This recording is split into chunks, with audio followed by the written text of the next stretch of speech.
السلام علیکم، world Urdu news کے ساتھ میں ہوں مغیث اکرم۔ خبر شامل کرتے ہیں پنجاب سے محمد عثمان صلیحیہ کی رپورٹ کے مطابق گورنر پنجاب سردار سلیم مہدی خان سے ترکیہ کے نئے تعینات ہونے والے قونصل جنرل محمد ایمن سیسمک اور ایرانی قونصل جنرل مہران محدفر کو گورنر ہاؤس میں الگ الگ ملاقاتیں۔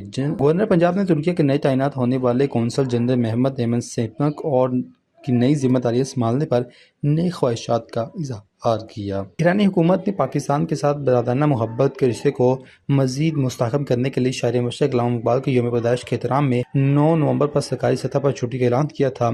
گورنر پنجاب نے اس مثال اقدام پر ایرانی حکومت کا شکریہ ادا کیا۔ پاکستان دوحہ میں اسرائیلی حملوں کی شدید مذمت کرتا ہے اور دونوں قونصل جنرل نے پاکستان میں سیلاب کی تباہ کاریوں سے جانی اور مالی نقصان پر اظہار افسوس کیا۔ پاکستان کا ایران اور ترکیہ کے ساتھ نہ ٹوٹنے والا برادرانہ رشتہ ہے۔ صوبہ پنجاب میں زراعت کے شعبے میں تعاون فروغ دینے کو وسیع موقع ہے۔ ایران اور ترکیہ کے سرمایہ کار فیصل آباد، سیالکوٹ اور گوجرانوالہ میں بالترتیب ٹیکسٹائل، اسپورٹس اور کارپوریٹ انڈسٹری میں سرمایہ کاری کی مکانت پر غور کر سکتے ہیں۔